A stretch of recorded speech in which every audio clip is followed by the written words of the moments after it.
my co-teacher I worked with for a year, really awesome lady. When I met her, she used to say, when she would complain, she would stop herself and say, grateful or greedy, Mel, you can only be one or the Welcome other. to Beyond the Ball podcast.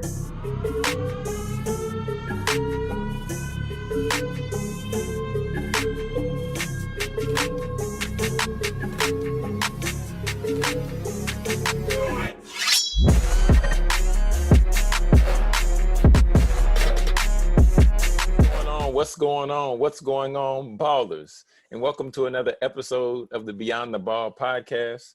I'm your host, Jonathan Jones, and today I did a little bit of research. I did a little bit of research on you, Coach. So after doing it, we'll get to that in a second. I want to go ahead and just introduce you. Okay, I want to go ahead and introduce you. Today we have none other than the owner of Grit and Grind Athletics, and she's an author. She's a new author, and the title of her book is called Grateful and Greedy: Challenging and Redefining What It Means to Win in Life. Welcome to the Beyond the Ball podcast, Coach Tamika Newman. How are you today? I'm great. Thank you so much for having me. Excellent, excellent. Did I miss anything? If I did, let me know. Please let me know. No, that sums it up right there. Okay, good deal, good deal. And then for all the people out there in podcast land, all the people who may have never had an encounter with you, may have never found you on social. Now I want to give you the opportunity to do just a snapshot, because I know that there's a lot that encompasses you, but I want to give you the opportunity just to give a snapshot, just of yourself and what you do. All right. So I was born in Houston, raised by my grandparents, an athlete since as far back as I can remember, a multi-sport athlete, um, first generation college student. So I attended Prairie View on a scholarship to play basketball and volleyball, um, and had a lot of success with volleyball. Didn't finish basketball, only did it for 2 years, played for the WNBA and Hall of Fame Cynthia Cooper. Um, went to college to pursue sports radio and TV. I wanted to be the next Pam Oliver when I was a kid. Uh, so was heavily involved in the communication department and in volleyball and basketball. Eventually worked for the sports information department and secured an internship because I wanted to go into that field. After an internship at a radio station here in Houston, I was extremely intimidated and realized I didn't really want to do sports radio. I really enjoyed the X's and O's. So I was super interested in like color commentating, not necessarily sports gossip and news. Went back to graduate school because this was the middle of the recession. And my former athletic director, Charles McClellan, he took a job as the athletic director at Texas Southern. So I followed him over there, became his student assistant, helped out with women's basketball as a graduate assistant. And my childhood friend's father called me back to the old neighborhood to coach volleyball and basketball at a charter school. So I kind of did that when I could. They worked around my schedule. I did that for 2 years. And the second year doing it, I took a kid home that had no indoor plumbing and no electricity. And it was not far from my old neighborhood. And I was getting near graduate school. I hadn't done any more internships. Being a teacher seemed very stable. And I said, hey, I'm going to get certified. I'm going to go be a teacher and a coach. So I started coaching. I became an assistant in a small town, enjoyed it. Got a hunch that, hey, I think I can run my own show. I became a head coach the very next year. And 10 years later, so a year ago, a little over a year ago, grew a little bit frustrated with public school sports and teaching, and just really burnt out, had developed some anxiety. Just worked in a very competitive environment, coach volleyball in 3 different suburban schools in Houston. It's very competitive. Getting college scholarships is very competitive. Travel volleyball is very competitive. It became really difficult to manage all the personalities, the demands, and everything that comes with youth sports.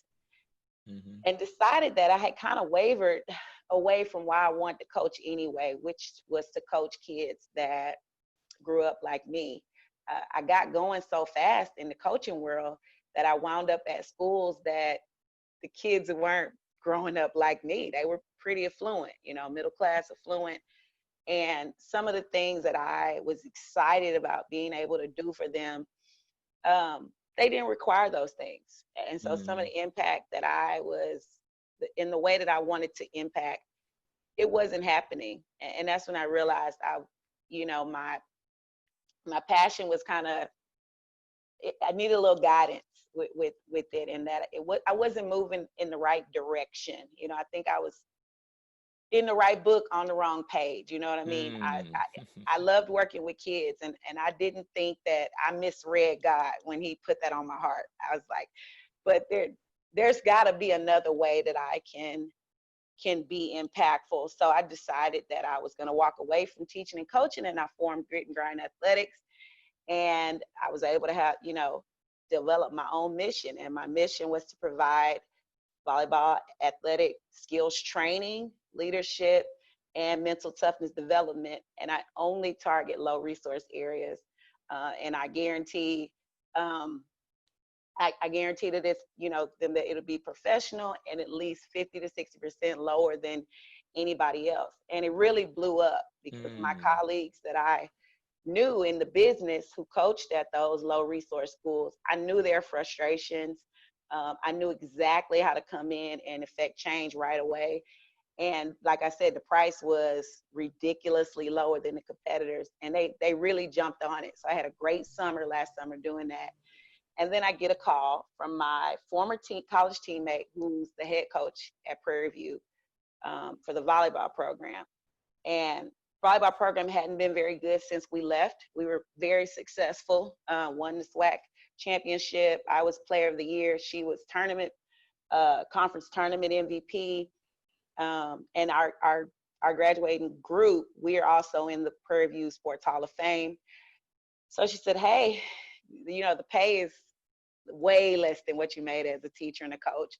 Can you come help me out? So I came over to help out, and great experience to not be the person in charge. I was able to see where what she intended, what her intentions, and what the student athletes, how they received it or what they received. I could see the gap. And because of my closeness to her, I was able to go in and say, hey, I know this is what you mean, and this is what you're trying to get out of them, and this is the way they're taking it. And nobody had did that for me when I was coaching. It would have saved a lot of frustration. So I came in and kind of was her, just really just kind of paid attention to detail and just really figured out where the gaps were and focused on that, and really was able to focus on the mental part of the game. Having just coached high school seniors, I knew the challenges of a incoming freshman. Mm-hmm. And so was able to pay a lot of attention to that group and really kind of hold their hand through the whole process, not just athletics, just mentally, how they were handling the load of being away from home, being a student athlete, meeting our expectations, socially, how they were interacting and all that good stuff. And just making those changes, because we didn't rewrite the book on volleyball, you know what I mean? She was doing a great job. But I came in, did those things, and we wound up in the SWAC championship. So that was pretty cool. That was my second time. I'd win as a player, win as a coach. And we lost. We lost, but it's okay. We were really, really, really young. We were shocked we got that far with that group, and they'll be really good in the years to come. And then COVID happened, and I decided I wanted to not only go back to the high schools and coach, but I wanted to come back and speak. And just had received the advice that I really needed to go ahead and put all my thoughts and nuggets and everything in a book. And then out of that book, the themes of my book go back and speak to to kids. So when COVID happened, it was a perfect opportunity when they sent us home to work to do that. And here we are. Just Yeah. finished the book. Well, I want to. Sorry, that was long. No. This is your interview. This is your interview. The focus is all on you, Coach Newman. It's all about you.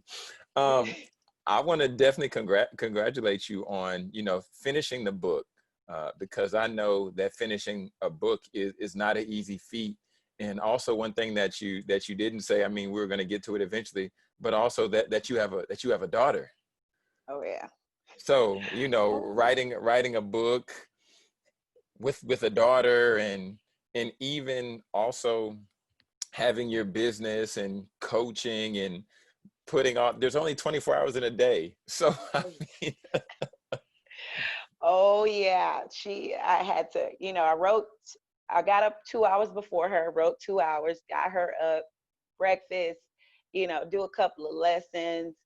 And then I'd get in a couple of more hours. I would watch her play outside with the neighbors with the laptop in my lap, typing. So I was super creative with ways to get in typing. And then obviously after she slept, I stayed up 2 more hours.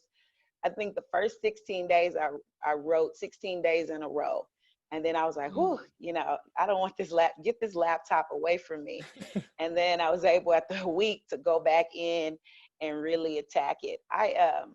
And I've been like that since I was a kid. If there's a tall task, I break it down. I create systems. I kind of specialize in that. So I create systems and then I just knock it out. And, I look up months, weeks, years later, and I've accomplished this goal that seemed, really impossible given my circumstances.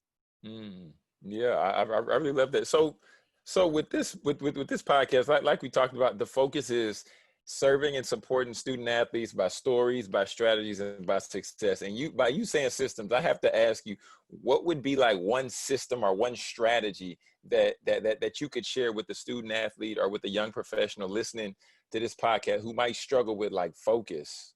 Like Okay. what would be one way you would suggest? Talk to us, Coach. Get us right. So before I even gave it a word, systems, when I came into college and I met the team and was able to scope our personalities, I said, okay, I want the full experience, but I gotta graduate. I gotta make the grades, or my grandma's gonna kill me. So, I had the group that was super serious, studied all day on Sundays, and we just kind of cooked, ate food, and helped each other study for exams. And I had the group who, they know where the party's at and social butterflies. And literally, I attached myself to those different groups accordingly. And in the same, when I went to basketball, I was like, okay, this is the 4.0 engineering girl over here. I'm hanging with her most of the time.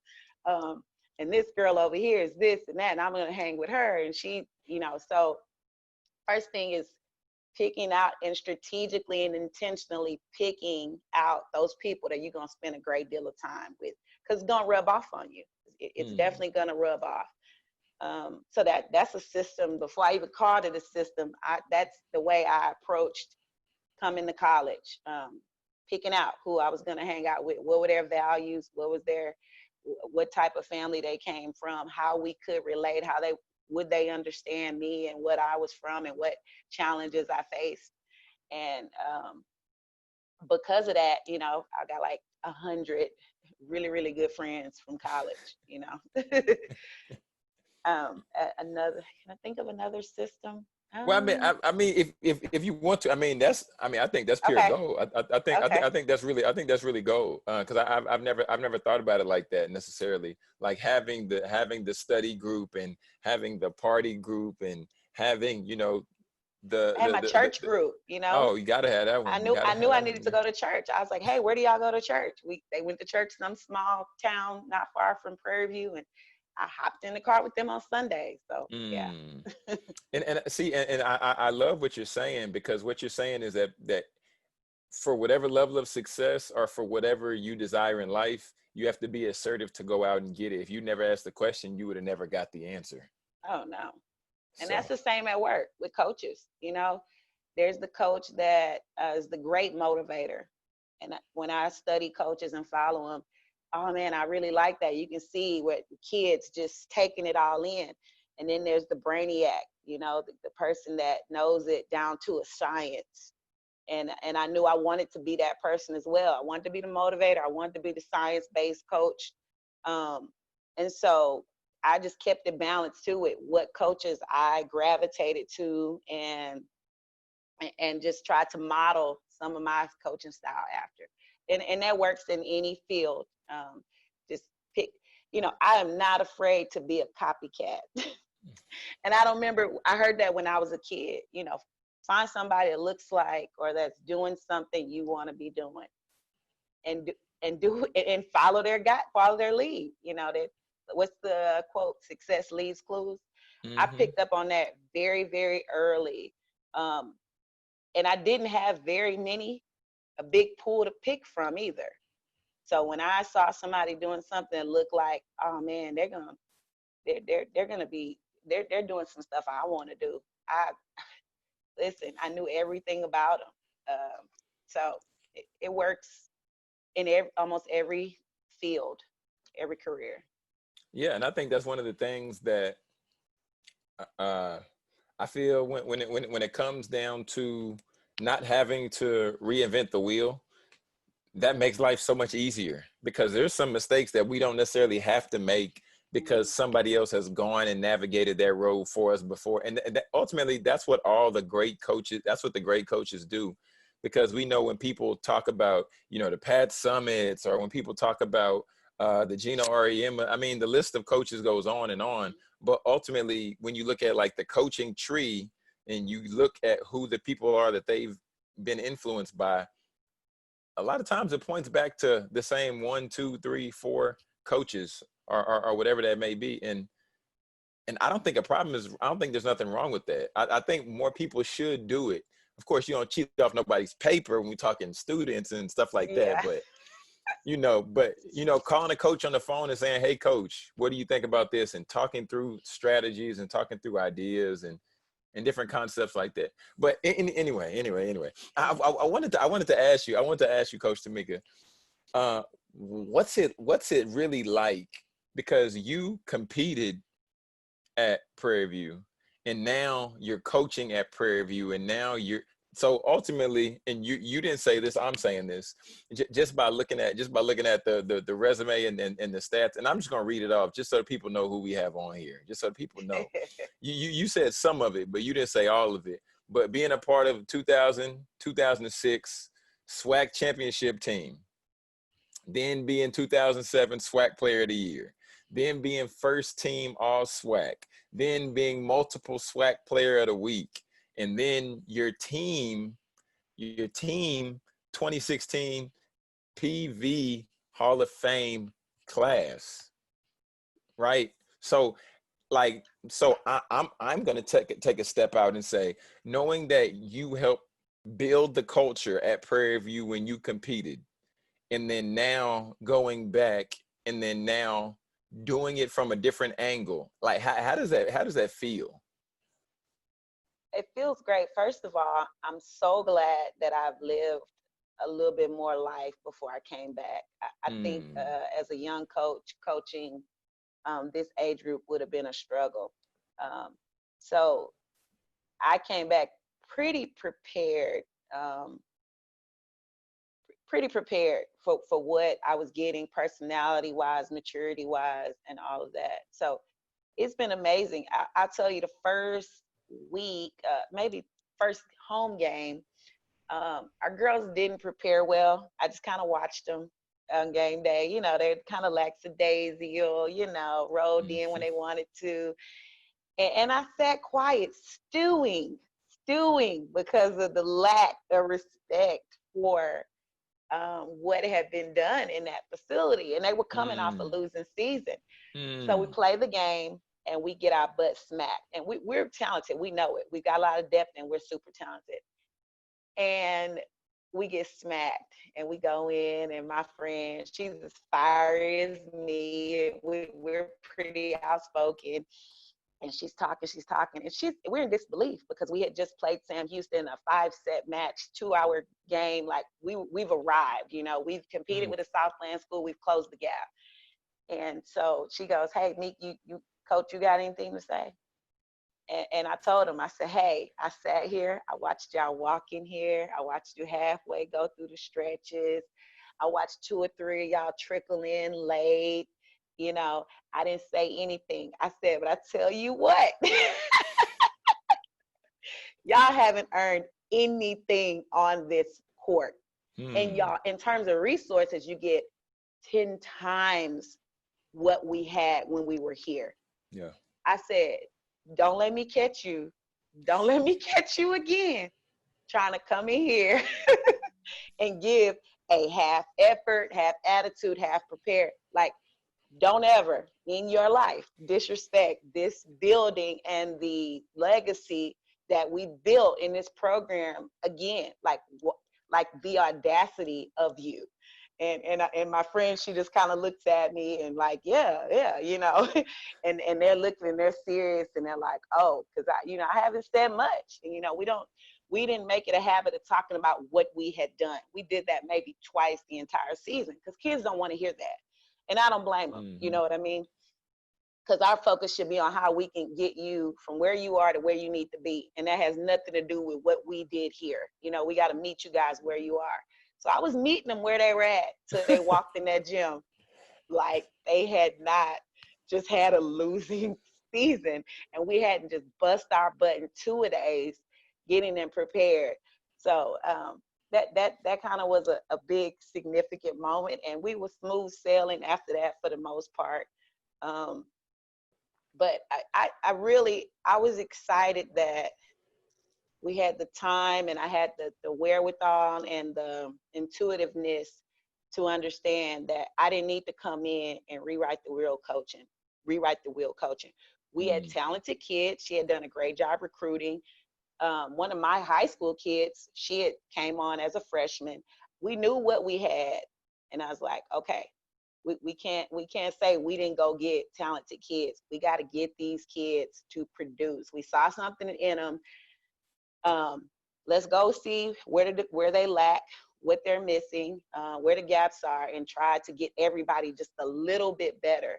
And so just seeing the growth in that, because these are 18 to 23-year-old kids. They're really stubborn initially. Like, hey, let's talk about how you're handling when you don't play well. Let's talk about the mindset. Let's talk about what you're telling yourself when you don't do well.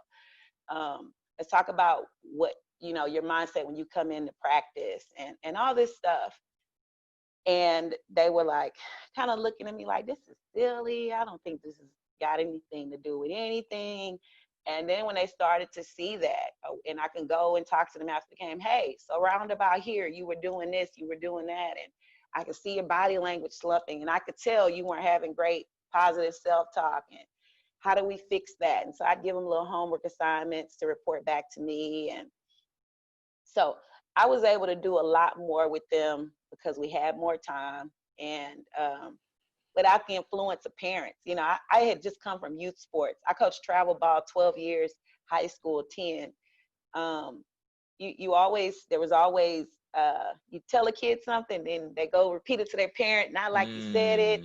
And then it just blows up. You can't really get to the kid if you don't have the parent support. But here, we just got the kid. And listen, I see you every day. I see the work ethic. I see the work you're putting in or not putting in, the lack of focus you have or you have or that you don't.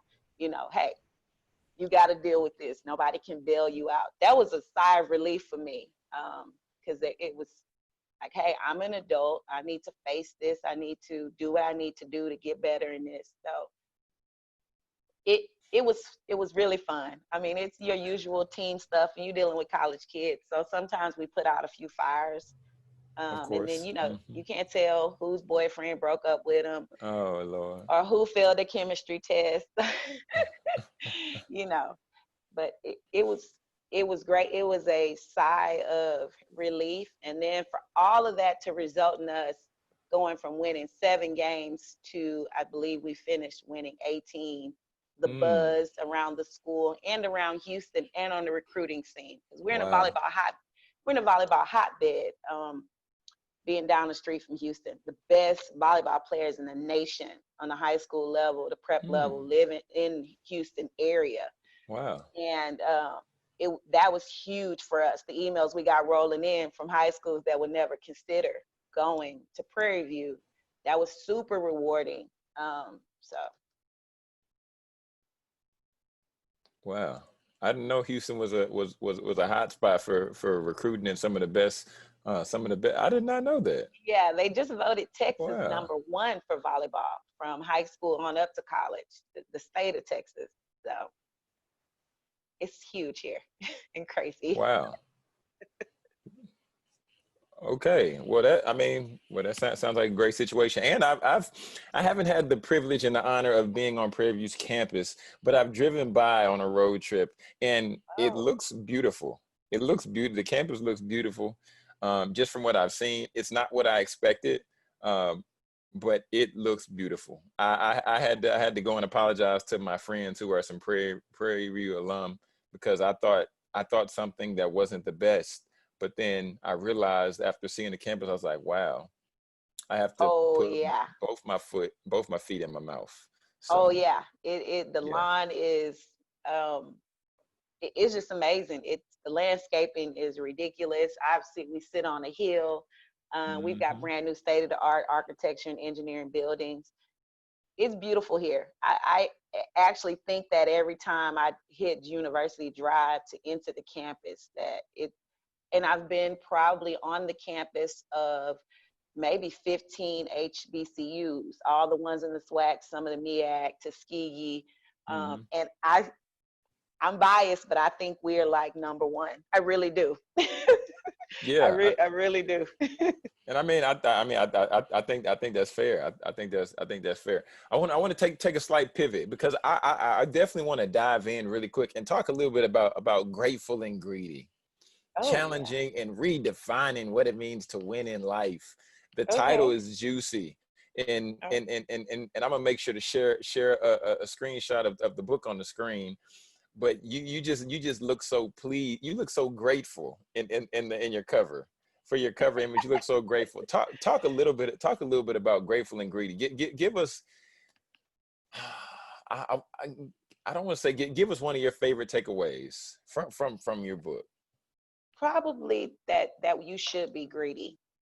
And Mm. my definition of greedy is if you get eager enough about your passions, your interests, and your purpose, and never become satisfied, then that benefits and rubs off on others. So basically, you pursuing exactly what you're supposed to be doing is going to be way more impactful. And it took me to realize that. So I loved coaching, and I got into it for all the right reasons. And I was super grateful. I mean, I came from very low income. I got into coaching and teaching. I saw my paycheck. Oh, wow, this is great, right? And that, if even a few years in, when I became a little bit upset with the way things were going, a little bit of the ethics with coaching and the lack of support from administrators with unruly or parents, I said, oh, well, I'm just going to have to deal with this. This is a great living, whatever, whatever. And I focused on the work and getting better despite all the noise. And I think that hindered me a little bit. I think that I would Mm. have been more open to figuring out, okay, I got these great skills because I was pretty successful as a coach. This probably can translate somewhere else, but maybe it's not worth staying in coaching in this realm if Mm. I'm going to get out of it is anxiety. You know what I mean? So I grew up when I was about 8. My grandmother made us recite a verse every day, and it was, "This is the day the Lord has made. Let us rejoice and be glad in it." And she was teaching us a lesson in gratitude, and I love that. And I would think that when I'd wake up and be like, "Oh, I gotta go read these emails," or I didn't play so and so yesterday, or when I talked to the newspaper, I didn't say this other player. I'm gonna wake up, I'm gonna have some emails to get chewed out. I'd be like, "Oh, but just be grateful you got a job." Or my grandmother, I'd call her and she'd say that. And a few years of that, I started thinking about how I got out of my situation or the circumstance I was born into, how I even got here to this point. How did I get all those accolades? I never dreamed that stuff would happen for myself. And I was like, I certainly didn't get here just being grateful. I had Mm, always pushed the envelope. One of the reasons I came to Prairie View is because only two schools that I could play both sports. It was Mary Hardin Baylor, which is in the Central Texas, and it mm-hmm, was Prairie mm-hmm. View. And people I was pretty bright. I could have went anywhere academically, and I was poor, so it was gonna be free. But and I knew people had something to say about me choosing Prairie View. But I was like, listen, I want to play both sports. It's not something people can do every day. I've worked really, really hard to um, be pretty solid in both of them. I'm going where I can do both. Um, so in every way, in school, I remember, doing really well throughout the year, definitely not needing summer school, but no, I'm going anyway. It's free, Mm. Um, I'm going to go get all this free stuff that these grants are paying for. I'm going to all these programs that we qualify for. Um, in everything I'd never settle for, this is just good enough. I always want to push the envelope. My grandmother had to raise us, and it was five of us, and she had raised her eight own kids. Mm. Um, and just, it was just in me. If I had to do a presentation, I didn't want to just remember a little bit. I want to remember the most. I'd always Mm. been super competitive, and if you give me this, I'm gonna multiply it. I'm gonna go and make this greater. And I think that's what I did with my whole life. And so that's my definition of greedy. And then my basic definition of grateful is, and it's a quote from my book, is that I've never wanted to be anyone else, because then someone would have to be me and no one could do it. So when I was a Mm. kid and just starting to realize my my family structure looked different than other people's, and I wondered, is that going to put me at a disadvantage? And I wondered that just for a little bit, because I got a lot of pride, and I was like, no, of course not, because I'm not going to let it. There's no way I'm going to be behind, or I'm at a disadvantage because I don't have your traditional family setup. Um, Sorry, I lost my train of thought. So, what was I talking about? Oh, so instead of sulking or feeling less than or slighted or wow, woe is me, I was like, yeah, this sucks. This hurts a little. I'm a little lonely. I got some questions, but if somebody can do this, I can do this. And I viewed every tough thing that I've ever gone through with coaching. And it got really ugly at the last school I was at, and like racial things, and it was just, it was ugly.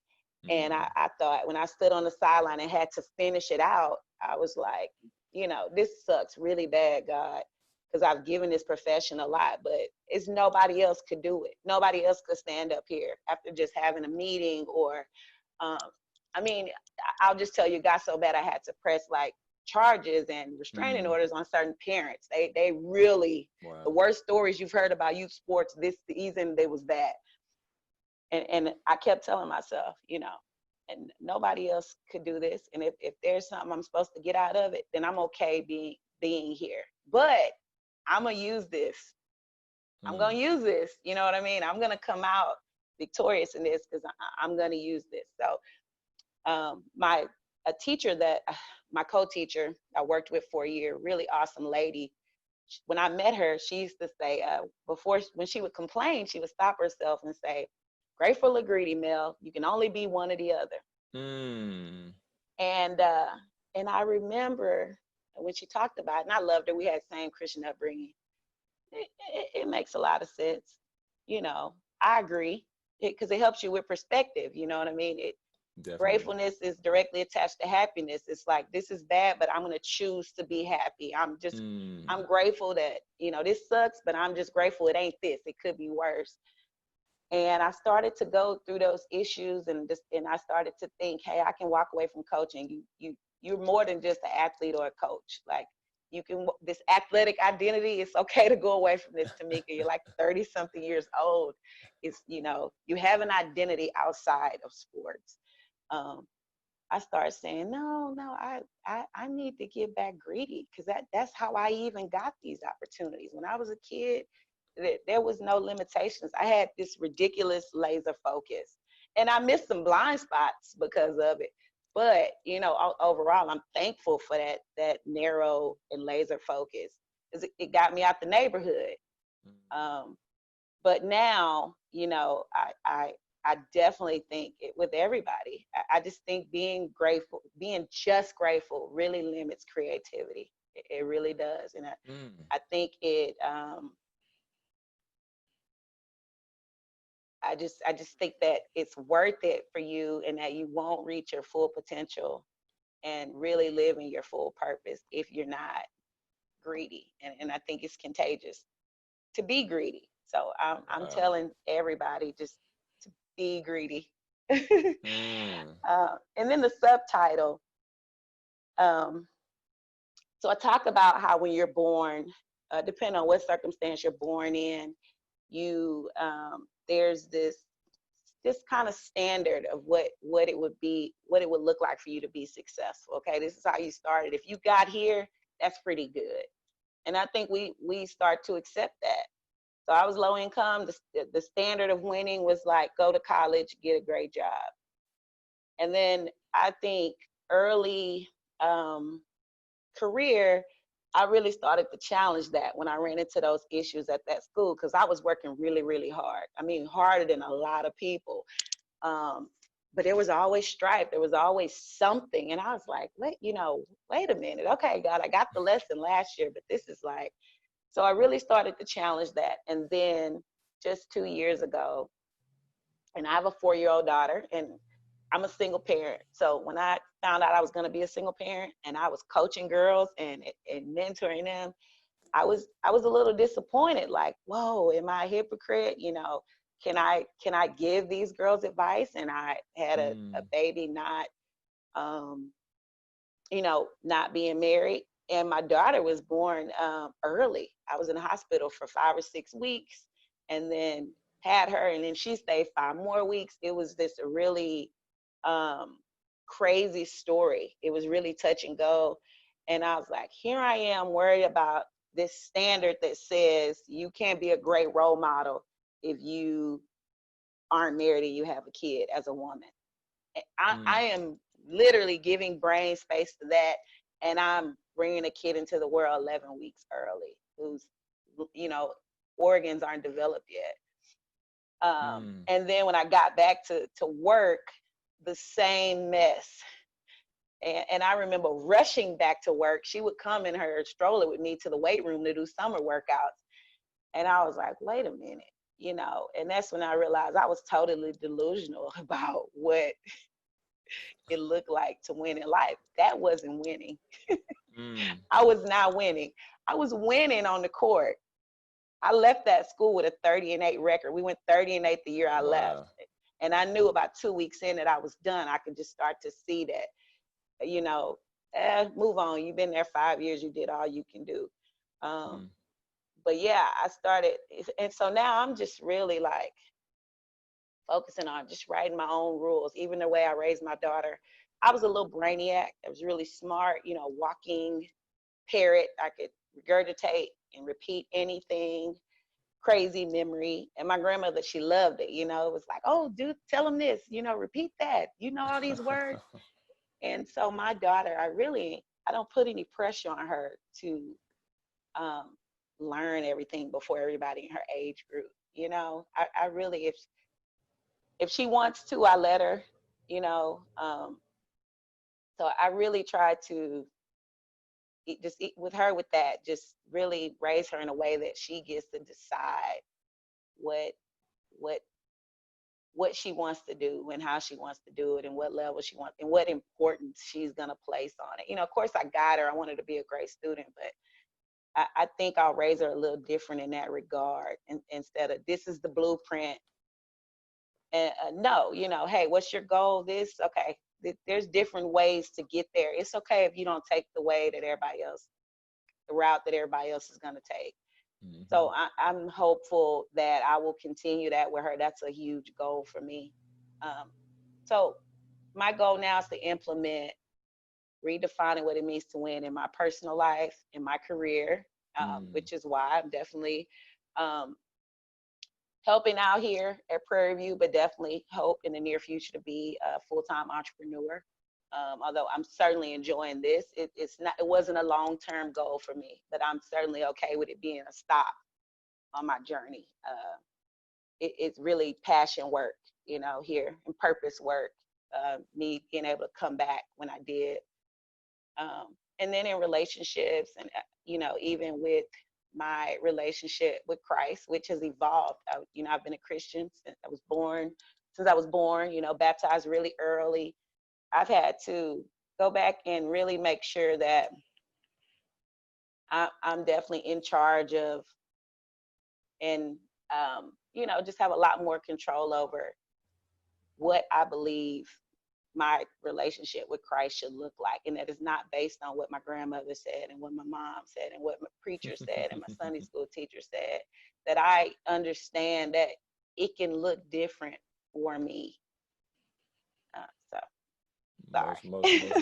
Most definitely. So Coach Tamika, where can people find your book? How can they get a copy? What do they need to do to get their hands on a copy of Grateful and Greedy? All right, so the book is being sold on my website. That's TamikaNewman.com. That's TAMIKA Newman, NEWMAN.com. And that's where you can get autographed copies, and then a book bundle, which gives you the ebook and some other goodies, as well as the hard copy book in a bundle. So I'll be pre-selling till August 30th, and then you'll be able to find the book at Amazon.com. Excellent. Wow.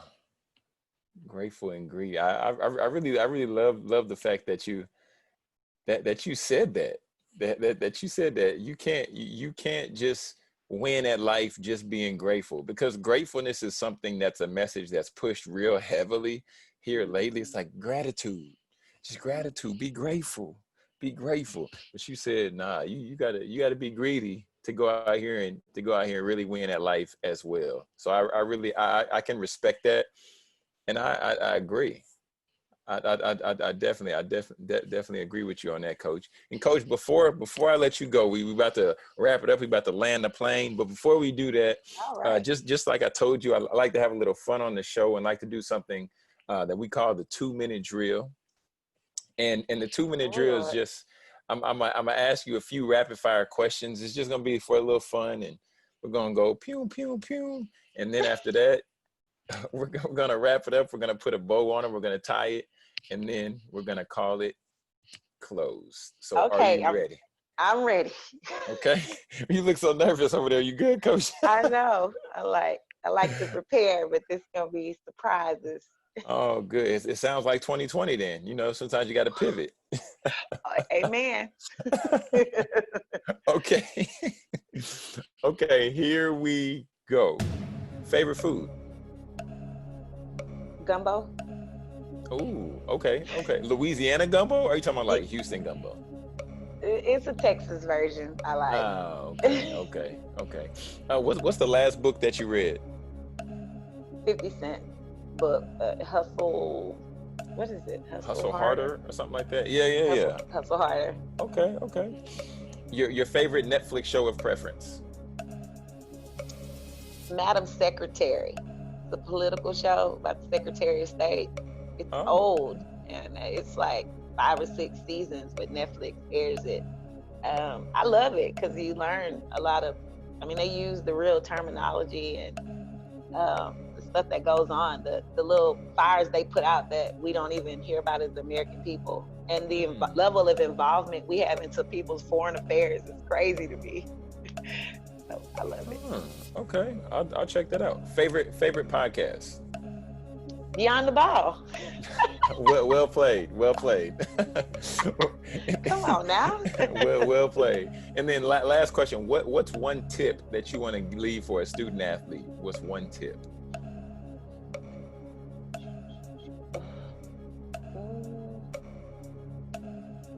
prepare mentally as much as you do physically, or more.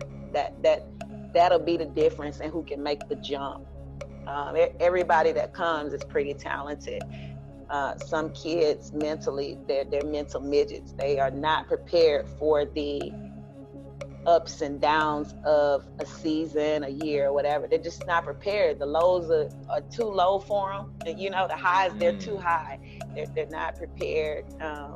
They don't have the tools to get themselves through a rough patch or a rough time. And you don't know what you don't know. So definitely when you realize that things feel a little out of control and you can't put your finger on it, and you can't find steady ground to reach out and let an adult know. And every adult, some adult in that athletic program in your life should know how to help you or point you in the right direction for somebody to help you get back balanced. So I think that's huge. That's huge. That's good. You said mental midgets. Oh Yeah, goodness. Oh, yeah. wow. That's We got good.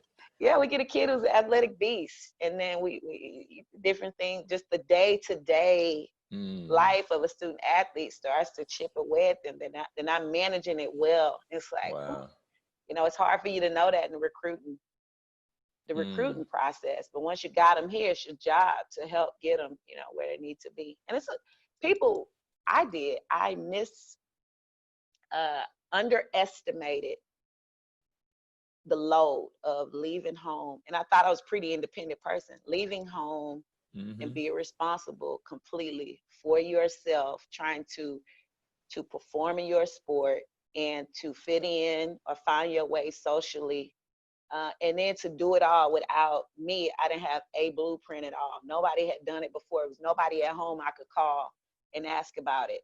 And then here, I just didn't have the skills to self-advocate and say, this is really scary for me. This is a little difficult. I didn't take into account this and take into account that. And so I wish that someone had talked to me more about the mental side of making the jump from high school to college and leaving your home to going to be a full-grown adult. And I think colleges, we should be doing more to help them. So I made that my personal mission. If no one provides a resource, I am the resource. So I took that personal, that I see a kid, they're not making the jump up here, to help them navigate them and give them set some small goals and checkpoints, and that they can start achieving, to get them, back where they need to be. So that's super important. Wow. I talk about that a lot in recruiting to our freshmen. So Necessary. I hope that helps somebody. Yeah, I hope that does too. I hope they listening, because that's really good. That's really good. And then now I'm just curious, because I always like just to create the opportunity to, just like I was talking to you earlier about the coaching tree, I like to create the opportunity to where we open the door for somebody else. And I wanted to just ask and hear from you, who's the next person that you would like to see me interview on Beyond the Ball? Who's one person that you would say, John, you need to get this person on next? Who would you say that person is? Oh, a coach? You said a coach? Whoever. You tell you if it's somebody that you feel needs to just get the opportunity to share their message. I would just love to somebody hear who who you think. I think is really insightful is he's a mentor of mine, and he's been around a while at the SWAC. He was a sports information director. Now he's a marketing guy. His name's Stefan Robinson, and he does marketing at Texas Southern, but he's just been around so much. He graduated from Alcorn. He's from Mississippi. He's watched the SWAC. I guess he's worked in the SWAC 30 years, maybe. The changes, all the great HBCU coaches and players. He has seen them up close and personal, being in sports information and marketing. He's just kind of a walking. He's full of nuggets. He wrote the foreword for my book. I was his student assistant. Wow. He gave me he literally filled in so many gaps for me. He kind of told me who I was when I got here. He didn't give me a chance to show him. He's like, no, this is who you are. You're this kind of kid, this kind of student, this kind of young lady. And he kind of, but he's great. He's so full of knowledge, wisdom about every aspect of college sports, the financial side, like I said, he's watched the successful coaches, he's seen coaches fail, and so he's just full of knowledge. I love him. He's great, a lot of personality, and a really thick Mississippi drawl.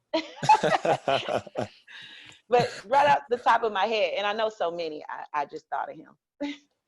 Fair enough. I might need you to set up that connection so we can definitely make that happen, and so we can continue to inspire and impact more people.